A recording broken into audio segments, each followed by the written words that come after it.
A woman waited 16 years for love. Every day, she counted the days, hoping her beloved would return and marry her. Just when she was about to receive her love's grandmother's approval, the stepmother slapped her hard across the face. The stepmother said, "Look at their background and compare it to yours." This left her, who had just been so happy, utterly unsure of what to do. To make matters worse, her mother fell seriously ill and needed a lot of money for medicine. She desperately wanted to reclaim the fur coat her stepmother had sold off cheaply. That's when Alan, a wealthy young man from Yangzhou, appeared. He was idle and unambitious, but he immediately took an interest in Anna. However, when he heard that she had someone she loved, he couldn't resist teasing her. Fate has a funny way of toying with people. Alan secretly disguised himself as a servant, hoping to get a glimpse of his fiancée, but he overheard two people in the courtyard talking badly about him. Lisa, who already had someone she loved, was set on calling off the engagement. Anna suggested that Lisa pretend to be weak and helpless to annoy Alan. Lisa asked, "What if he still wants to marry me after that?"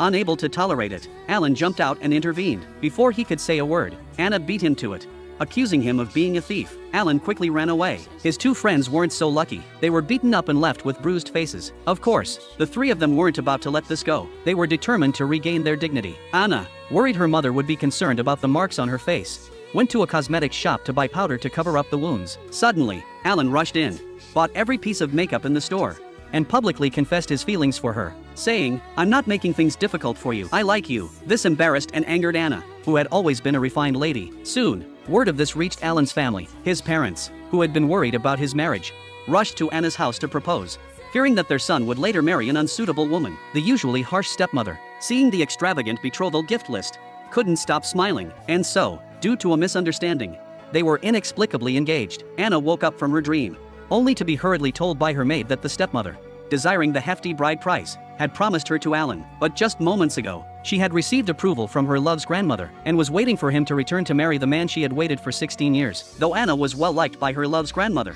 the grandmother had her own plans. Her granddaughter was originally set to marry Alan, and she was reluctant about the match. Now that someone else was willing to jump into the fire pit in her granddaughter's place, she was more than happy. If you won't jump in, then someone else will. This left Lisa, who had a close bond with Anna, feeling extremely guilty. Anna realized that even her last glimmer of hope was now gone. Her heart was shattered. Maybe everything from the beginning was just a fantasy in my mind. And just at that moment, her father was imprisoned for a crime, his life uncertain. Only by marrying Alan could she resolve this crisis. She had no choice but to make a decision.